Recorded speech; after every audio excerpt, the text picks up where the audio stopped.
It is time to get out of pocket. I'm your host, Michael Davis. We are live on the Boom Broadcasting YouTube channel, and usually we have a video package to play, but I'm gonna be honest, guys.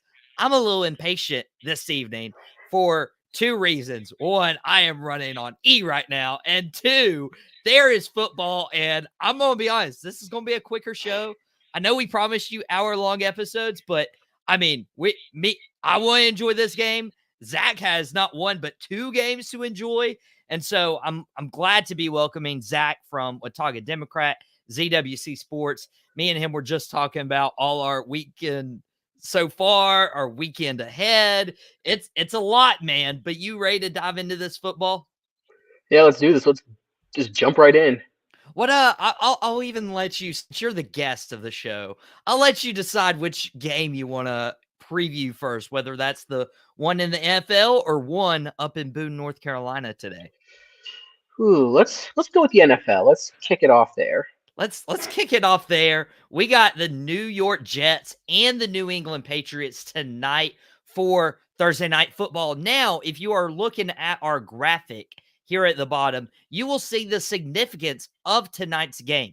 This is Aaron Rodgers' first game back at home in the Meadowlands since tearing his Achilles last year in what, 3 plays? It was not a great start for the Jet season, and it just spiraled downward from there. But Zach, it's going to be very interesting to see how these Jets fans receive Aaron Rodgers coming back tonight. Oh, absolutely. You think back, to how much fanfare, how much hype there was a year ago when he came out, and like you said, lasted maybe 3 plays, and then all of a sudden the season just could have been a season where they wanted to contend for the AFC East just became a year of we're right back where we were a year ago. Yeah, and it was tough. Like, I'm sure for Jets fans, like, they were like, "Oh, we're a quarterback away." I even said that as a non-Jets fan, that they were a quarterback away, and their quarterback went away after 3 plays. So, and Zach, you've been covering football for a long time, longer than me. So how would you say it is for a player coming back from that type of injury, being in the same place that happened? How do you get past that mental barrier coming back from injury? Ooh, I feel like just to get back from it, you have to pretty much just almost tune out all the noise, tune out all what you hear, the doubters, the haters, even the people that support you. You just gotta find a way to focus in, and Aaron's gonna have to figure that out for himself. Dude, and if there is anybody who could, it could be the guy who's coined the phrase relax. RELAX. And he's been telling people, hey, relax, especially after that week 1 loss that the Jets suffered. Robert Saleh made the comments he probably shouldn't have been like, "Oh, we're better off 0-1 with Rodgers than 1-0 without him."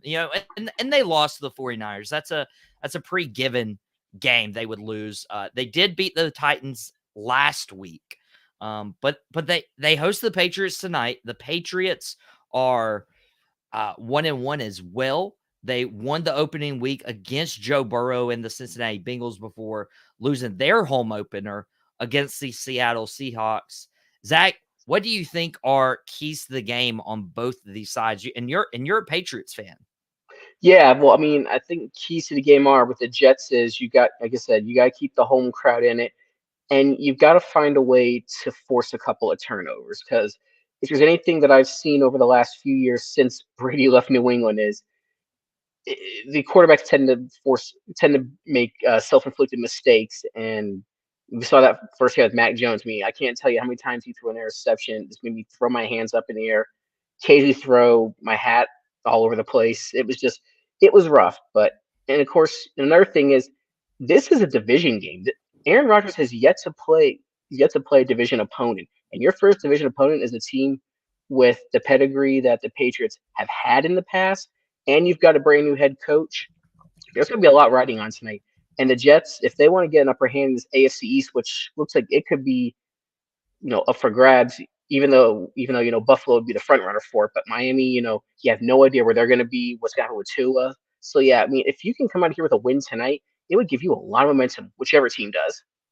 Honestly, yeah, I didn't even think about the Tua situation.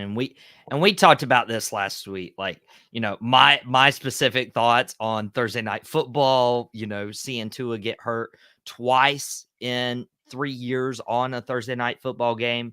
It's very tough. But I mean, you also look at Buffalo Bills, like maybe they keep it going, but can you really trust Josh Allen? I personally can't, even though the team is 2-0, but nobody's really stepped up on offense besides Allen and James Cook. So I'm concerned there. Miami, if you're down a quarterback and if you're down Tua, then that's a concern for me. But it could come down to the Jets using their defense and using their weapons around Aaron Rodgers to get them over the hump. Or, dude, like the Patriots might have figured out the whole quarterback thing. Like the Carolina Panthers probably realized, hey, we probably shouldn't throw Bryce Young out there before he's ready. And the Patriots are having the same approach when it comes to Drake May, and instead they're starting Jacoby Brissett. Yeah, and I think Coach Mameo, he was on Bill Belichick's staff about 3 or 4 years ago when Mac Jones was in the same situation. They tried to ease him in, but unfortunately, situation didn't work out. And like I said, he had a great first year, but then he loses. His OC Josh McDaniels goes to the Raiders, and it just he was never the same. I mean, and when they drafted Drake May, I said, please, they got to get somebody that can train this kid because if not, it's going to be deja vu all over again, and you don't want that. Dude, I'm telling you, and people hate on me for this. People absolutely hate on me for it, but I just see Mitch Trubisky.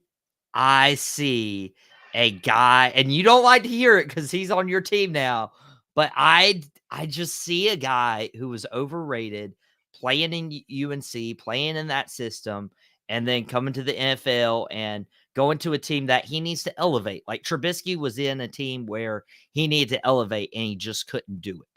Yeah, I feel like that's the same situation that Drake May is in now. it's a very similar one. I mean, with Chicago, and really Chicago, and Chicago's still trying to figure it out. And they had Trubisky 5, 6 years ago, and look where they are now. I mean, they got Caleb Williams. I mean, they're still trying to figure it out. And like I said, New England's got to be smart. I mean, I'd almost say start Brissett for the entire year. Do the whole Brett Favre, Aaron Rodgers, or Aaron Rodgers, Jordan Love. Let the guy see behind him. Now, if you're in a situation now, if New England's in a situation like they were a year ago, where they're battling for potentially a top 5 pick, maybe let the guy go and see what he can do. Yeah, and especially like, yeah, it helps with reps, but you could go in the situation where you just destroy a quarterback's confidence. Like, I feel like Carolina is done with Bryce Young. Obviously, we reported on that news earlier in the week. Monday, that news broke that they're going to bench Bryce Young and start Andy Dalton. And dude, I don't know if you've seen it, and I know we're a little off on that Jets Pats game, but dude, I saw a video of Bryce Young just walking, and a fan asked for his autograph, and Bryce is like, "Yeah, I'll do it." Um, but you could just see how defeated Bryce Young looked. Like, that's not what you want to do to a quarterback you draft and invest so much in. And the Patriots could avoid that situation by starting Brissett. Yeah, and I'm hoping that New England learns from the whole Mac Jones situation. I mean, well, you think about it. I mean, I looked at his stats when New England as a team, outside of a 7-game winning streak that they had back late in 2021, Mac Jones was just the New England Patriots were just have been terrible for the last 3 years, and Mac just his confidence was rattled because he would constantly get benched. Bailey's had to come in. Bailey would start. He'd get hurt. Then he'd come back in. It was just overall roller coaster, and it just destroyed him.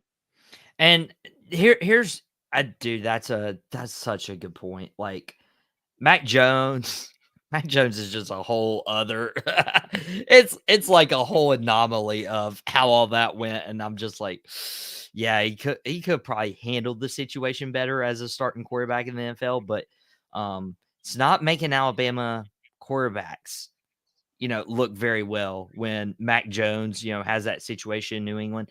Tua could be great if he could stay healthy. Also, shout out Mac. This is why we do our live shows, so you guys can comment in the section, engage with us, give us feedback, tell us what you want to talk about. Mac's saying head coaches don't have time to develop a win now league. And Zach, I feel like this is why Dave Canales benched Bryce Young, because he was looking at the Panthers organization that has, they fired Frank Wright. They didn't bring back Steve Wilkes. They fired Matt Rule. They didn't bring back the other interim coach. So, like, Canales is like their fifth head coach in 3 years. Less than. It's like, it's bad. Yeah, it's not very good. I mean, especially if you look at where the Carolina Panthers were less than 10 years ago. I mean, you look at it, I mean, you had Ron Rivera, you had Cam Newton. Heck, you guys were playing for a Super Bowl. That's how far this franchise has fallen. I mean, I'd say you have to go back to 2017 when they last made the playoffs. And that 2018 run, then Cam gets hurt. They haven't been the same since. They honestly, they really haven't been the same since. Max saying Tepperland. That's not a land I want to live in. Just saying. I'm glad I don't have to do a Panthers pod anymore. They're the guys doing it now. They're doing a great job, but it's like, man, it's almost depressing talking about what the Panthers have become. But hopefully Gerard Mayo doesn't find himself in that situation. What have you thought about Gerard Mayo these last couple games? How he's progressing, transition into this new role? Well, I mean, I was, early on, when they named who they were going to name, I was like, I'm a little surprised, but because you're having to follow a legend like Bill Belichick. But then, he comes in, wins his first game. I was like, okay, I was pleasantly surprised there. And then last week it was Seattle. You have a chance to, win your home opener. You have a chance to go to 2-0 as a rookie head coach, and you just kind of fell flat.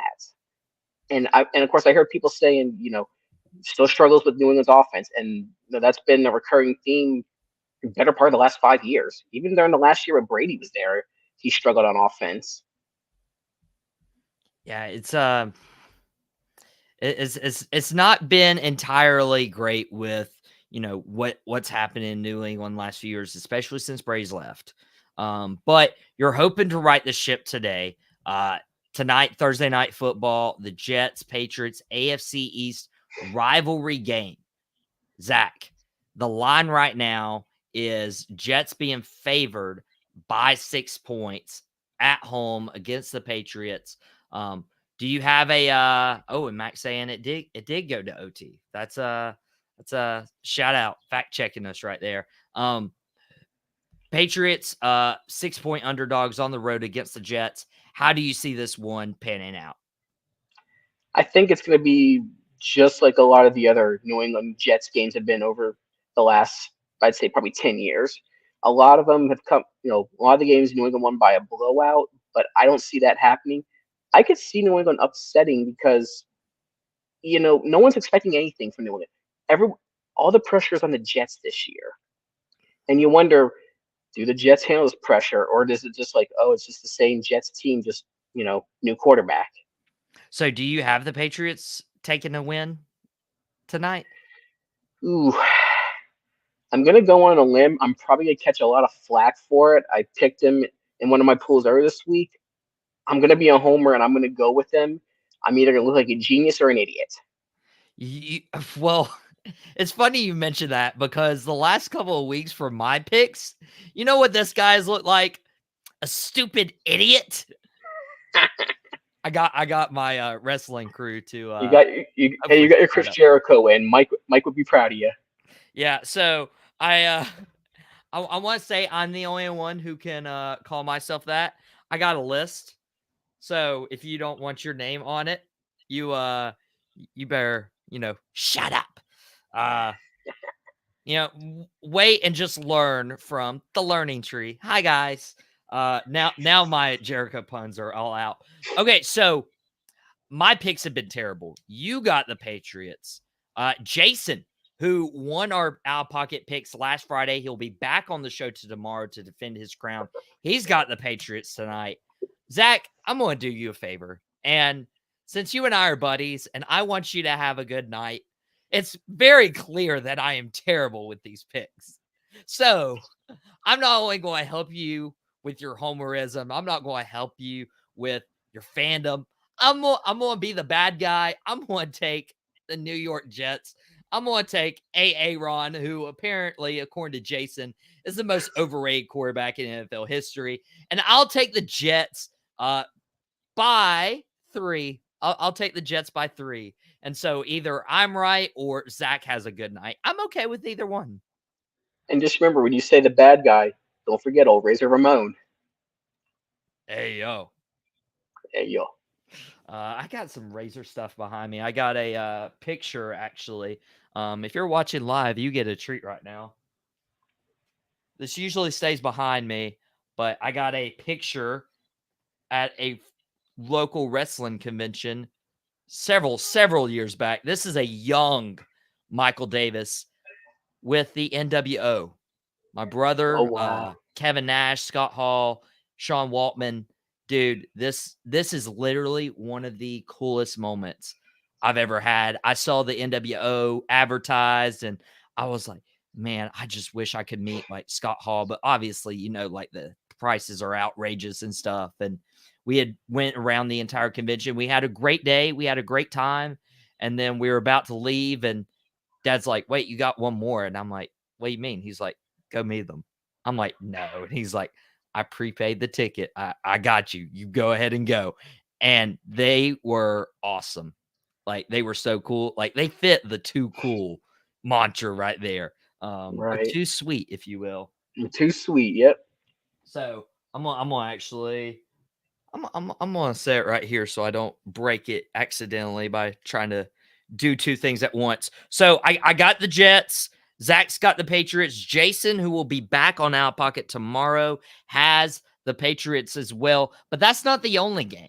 Immediately after this, Zach's going to make his way to Kid Brewer Stadium because the Appalachian State Mountaineers are hosting the South Alabama Jaguars. It's a big deal. It is a big deal. If you have never been to Kid Brewer Stadium before, it's going to be rocking. This is their 5th sellout in the last 6 games. They are doing some of their best work in terms of selling out. In terms of on-field production, not the best. They looked sloppy, but beat ETSU. They came back and just absolutely got trounced by Clemson.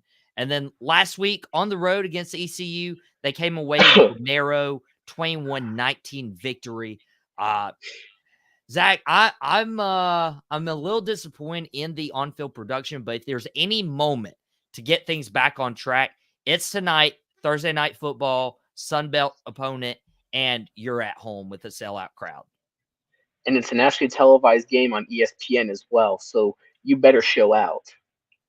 You better show out because if you don't, there's going to be a lot of Mountaineers and a lot of Boone natives very upset. I'm going to be upset if they don't show up. South Alabama enters this 1-2. App State, obviously, 2-1. But South Alabama's only win was against Northwestern State last week. Granted, it was 7-10. And I'm going to bring this up because last week for the NFL, people were like, the Saints beat nobody. They just trounced the Panthers, and it was 47-10. Like, oh, who did you beat? Well, they still scored 47 points in the NFL game. And so I'm looking at this game with South Alabama to where they still scored 87 points. 87 points. Against whoever you're playing, it literally doesn't matter. 87 points is just ridiculous. It was a school scoring record. Obviously, it was 24-10 after the first. They put up 28 points in the second, 28 points in the third. If they didn't let their foot off the gas, they probably could have put up 28 more in the fourth quarter. Do you think that high rolling offense they started last week could carry into tonight's game? If it does, it's going to be very early when they do it because I would expect them to come, they're going to want to take the home crowd out of it, and that's going to be rowdy.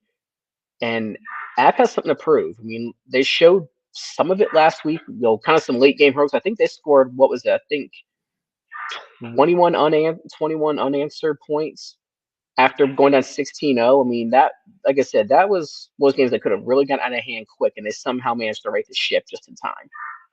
Man, and dude, like, I'm thinking about throwing the first punch. Like, Clemson threw the first punch, and they threw the second one, and then they threw the third one. And just look at the body language of the Mountaineers during that game. It was like, oh, they're already out of it. Like, I don't have confidence in this team and my alma mater getting down 14-0, 21-0, and trying to make a comeback even at home. Like, I'm actually worried that some of the momentum for South Alabama will carry over. Yeah, and I could see that happening too. I remember, I think it was probably about 10 years ago, 2014.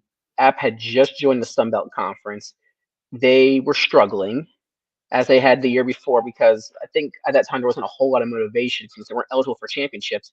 And South Alabama came in there and beat them very handily. I can't remember what the final score was. I remember one of my old colleagues, one of our buddies, Josh McKinney, was at that game and he was like, "Wow, what's happened to Appalachian State?" And dude, it's historically like a good football school. Like we hang our pride on our football, even though like over the last year, honestly, the basketball program's done a lot better than the football program.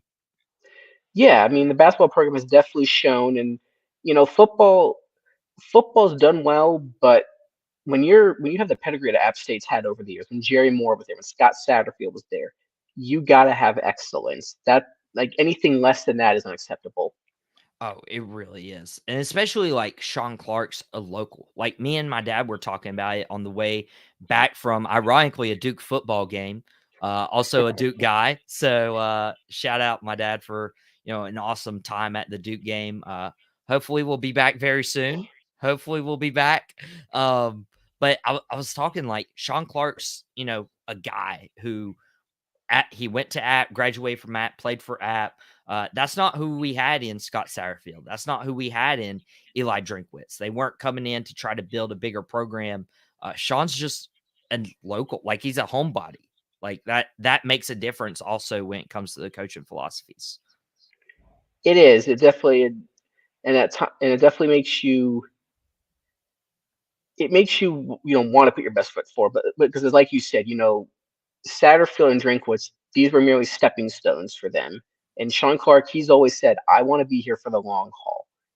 And I'm hoping that he's learned a few things from those guys and from Jerry Moore, because Jerry Moore was another guy who was there for all. He was there for well over 20 years. But of course, that was a much different era too, where coaches would stay at a place for 10, 15 years. I mean, Clark, he took over the program at a very, very weird time. I mean, Drinkwitz had just left. He took over in the interim. COVID happens. The portal happens. It's just there's so many factors now, and he's still trying to find a way to navigate through all those. And that transfer portal, honestly, like hurt schools like App State because it's just, what are you going to do? Like, how do you beat this juggernaut? The best you can do is, a situation like Duke was in with Malik Murphy. Like, they lose their quarterback. Riley Leonard goes to Notre Dame. Malik Murphy sees, hey, Quinn Ewers, Heisman Trophy candidate's right there. He's obviously starting, and then boom, we got literally the fastest man in NFL history there. Again, fact checking. Scott Satterfield played quarterback at App. Shout out to that. And mainly that comment was Eli Drinkwitz, who literally like showed up and like he had Satterfield's kids and didn't even really recruit. And then he's like, "Oh, I'm off to Mizzou. Bye, guys." Yeah, and kind of left the cupboard. I'm not gonna say completely bare, but I mean, you think about it. When Clark took over, he didn't have a quarterback. I mean, he actually oddly enough got another former Duke player, Chase Bryce, who had played at Clemson as well.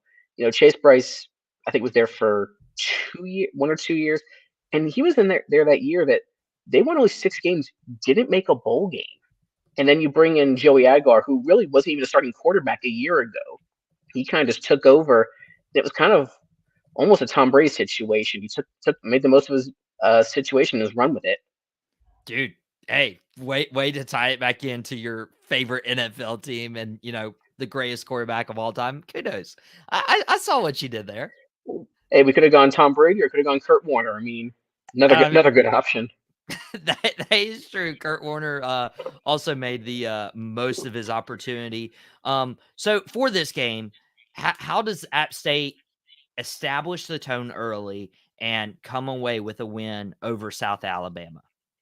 I feel like they got to establish the tone very similar to the way they did against East Tennessee State. Because East Tennessee State, they came out, I think, first or second play from scrimmage, and Joey Aguilar throws an 80-yard bomb to Christian Horn. Horn catches it in stride and really puts them up at that time. Big boost, but then really game kind of got stale from there. I mean, it was 17-10, and then all of a sudden another big play from Eli Wilson on a fourth down play. Jump started it. So I mean, they need to be consistent tonight. That's gonna be their key.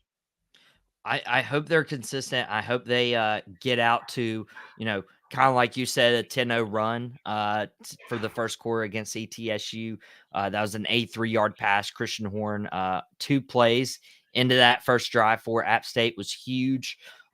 Zach, we gotta get ready for this game. Before I let you go, do you have a final score prediction for this game?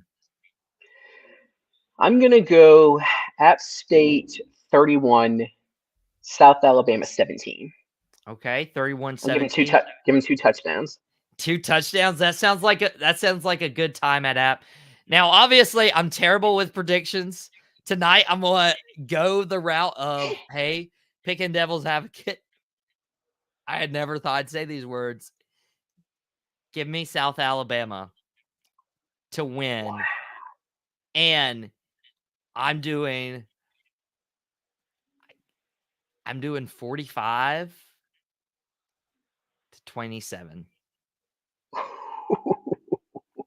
Now, the reason I say that is hopefully this reverse psychology works and I continue to be bad at my picks. This is a strategy I'm thinking about implementing tomorrow when Jason's back to defend his ground.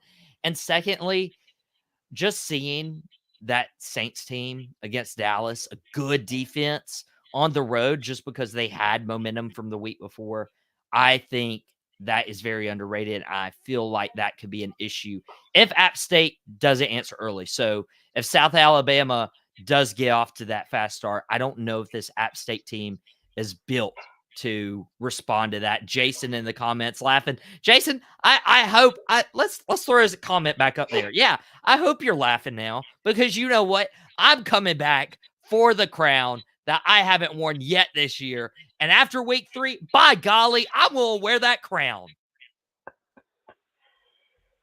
Just remember, it's good to be king. I mean, this has Xavier Woods. All hail King Boomer.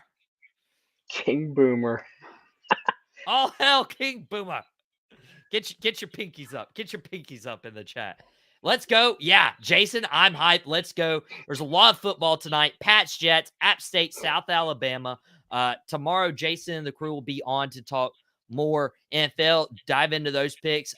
Also, recapping tomorrow's game, Trevor Everett from 2 Points Podcast is going to be on. In addition, with some big NBA news that we can't overlook that broke earlier this week. But Zach, I'm gonna let you get out of here. Is there anything you need to tell the people before we leave today?